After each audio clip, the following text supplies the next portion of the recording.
El Mouta és un projecte que es fa aquí al barri del Clot Camp de l'Arpa, que va destinat a la gent jove, és obert i gratuït i es fa durant tot el mes de juliol, i l'objectiu principal que té és aconseguir una major cohesió social, una millor convivència entre totes les persones que viuen al barri. Aquest és el segon any que es fa i s'han proposat activitats de 4 tipus. Hi ha unes que el que busquen és fomentar el voluntariat entre els joves, després també hi ha una sèrie d'activitats més lúdiques com poden ser tallers i coses semblants, després activitats esportives i per últim activitats que el que busquen és la integració social, la diversitat i consciència sobre aquests temes socials.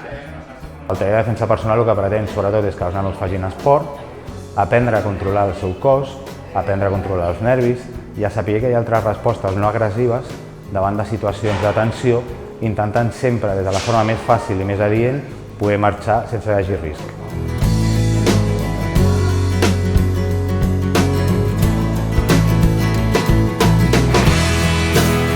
Per nosaltres el taller de cuina és una eina que utilitzem per conèixer els xavals del Clot Camp de l'Arpa i és una excusa per vincular-nos i que es vinculin a nosaltres els xavals del territori. Avui hem fet un taller de cuina de granissats i meló amb pernil. Per què? Perquè ho proposen ells. Nosaltres programem una mica amb ells quins plats volen fer.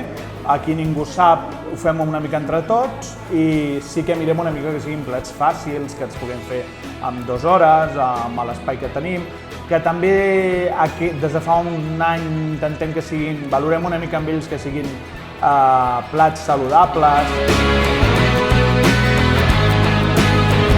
Està fent un torneig de futbol, un 6x6, amb joves de 14 a 25 anys, i és una activitat emmarcada dins del programa comunitari El Mouta pel Clot i Camp de l'Arpa, que són activitats d'estiu gratuïtes per joves.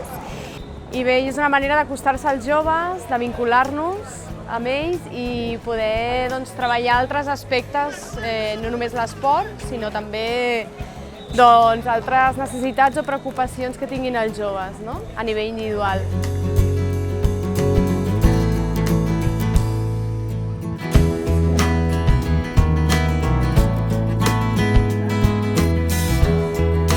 Bueno, lo que se aprende con el taller de danza aérea es a conocer diferentes elementos con los que hacemos principalmente acrobacia aérea, que es una disciplina que viene del circo, y cómo lo combinamos con la danza, es decir, cómo dentro de todo este discurso acrobático lo podemos transformar en una forma de expresión como la danza.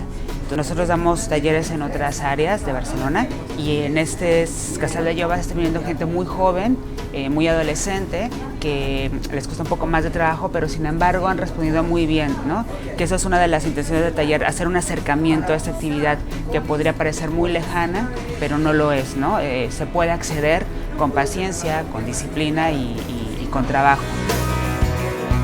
L'objectiu del taller bàsicament és treballar la interculturalitat a través del rap. En la primera part bàsicament visualitzem uns quants videoclips de grups que trenquen els típics estereotips de grups de rap, per tant demostrem que es pot fer rap des d'arreu del món, amb tots els idiomes, etc.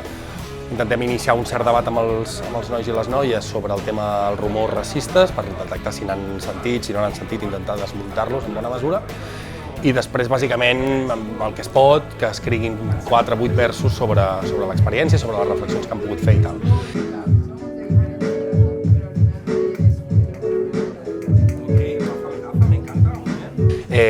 La idea també, l'altra vegada, és que torni a ser bastant pràctic i que quan ho hagin rapejat, o sigui, quan ho hagin escrit surtin a rapejar-s'ho davant de tots, que sempre els fa una mica de vergonya i és prou divertit. Que la mujer también tiene el poder de decidir lo que podemos hacer y decir. ¡Bravo!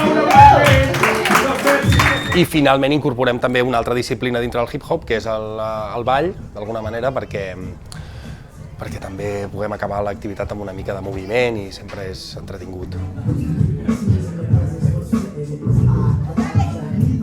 mundo, 5, 6, 7.